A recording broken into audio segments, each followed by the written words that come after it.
সর্বমোট আমরা ৮৩টি সুপারিশ করেছি। এই ৮৩টি সুপারিশের মধ্যে এগুলি দলীয় কোনো উপকারের জন্য না, রাজনৈতিক কোনো ফায়দা নেওয়ার জন্য না, আমাদের ব্যক্তিগত কোনো সুবিধার জন্য না। এই দেশে যে স্বৈরাচারী সরকার অতীতে ছিল, ফ্যাসিবাদী কায়দায় সরকার পরিচালিত হয়েছে, জনগণের মানবাধিকার ছিল না, স্বাধীনতা ছিল না, আপনারা ন্যায় বিচার পান নাই, আপনারা সুন্দরভাবে একটা নিঃশ্বাস ছাড়তে পারেন নাই, অসহনীয় একটা অবস্থায় আপনারা বসবাস করেছেন গত 15 বছর যাবত। তত্ত্বাবধায়ক সরকারের প্রধানকে আমরা বলেছি এই ৮৩টি যে প্রস্তাব সুপারিশ আমরা দিয়েছি,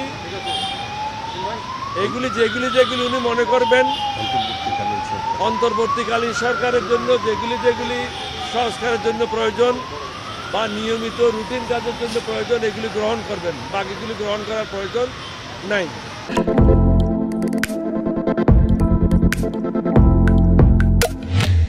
পরিচ্ছন্ন বাংলাদেশ, দুর্নীতিমুক্ত বাংলাদেশ, চাঁদাবাজ মুক্ত বাংলাদেশ। এখনো পর্যন্ত আমরা বাংলাদেশকে চাঁদাবাজ মুক্ত করতে পারি নাই। স্বৈরাচার মুক্ত হয়েছে, কিন্তু চাঁদাবাজ মুক্ত এখনো হয় নাই।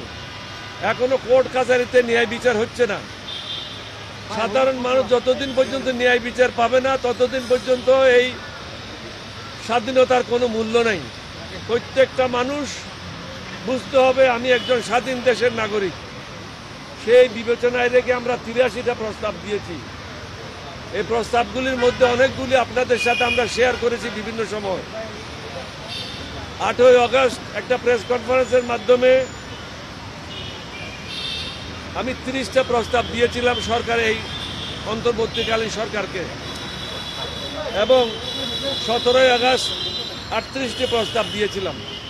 আজকে প্রস্তাব দিয়েছি 15টি নতুনভাবে, সর্বমোট ৮৩টি প্রস্তাব।